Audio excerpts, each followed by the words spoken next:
Marty, there was so much testimony today. I mean, not that many witnesses, but so many points were brought out. What would you say were the strongest points for the prosecution and then for the defense on cross-examination? Well, I think the strongest points for the prosecution are just like that very soundbite you played there with Detective Marcy there, where essentially he is now the third law enforcement officer to testify over the past 2 days that have now said none of the defendants in this case, when they were immediately interviewed in the aftermath of the shooting and pursuit of Ahmaud Arbery, none of them raised the issue that they were trying to make a citizen's arrest. That was emphatically driven home by the questioning that was done by the state with Linda Donikowski. And of course, it wasn't just with Detective Marcy.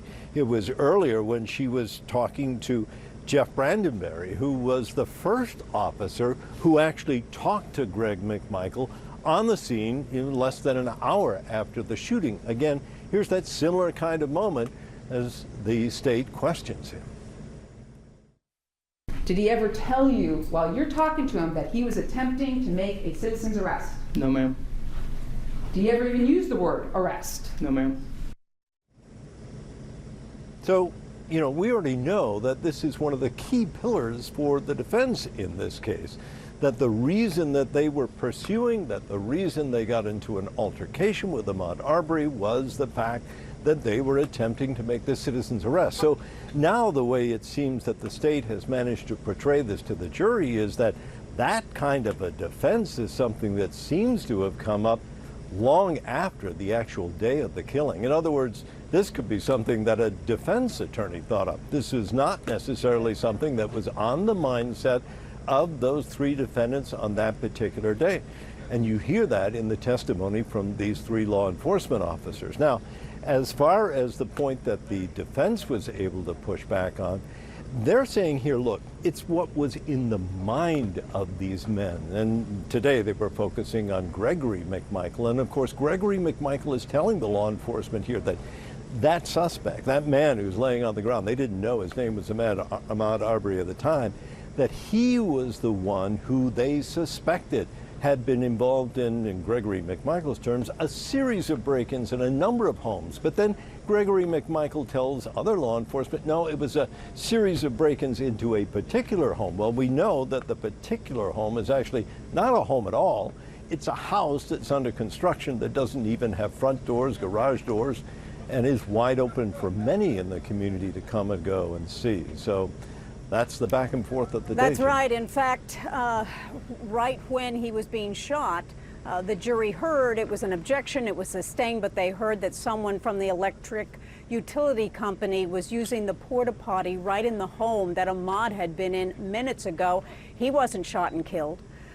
All right, Marty Savidge, this evidence keeps going, it keeps building every day as the prosecution presents their case in chief. Thank you so much. And HLN is the place to give you comprehensive trial coverage. We do have our expert panel ready to go. We have seen so much new trial evidence introduced in the first 3 days of testimony. We wanted to highlight to you some of the video and photos that jurors saw today. First, from opening statements, the quote, driveway decisions that were made that day. New video you're looking at right there showing Roddie Bryan's pickup truck backing out of his driveway, starting to chase Ahmaud Arbery. Now second, new video. It is from Roddie Bryan's cell phone, and we see Ahmaud Arbery's face Bryan for the very first time. There he is. Now he seems to acknowledge him, but then Bryan lowers his phone below the dash. We still don't know why.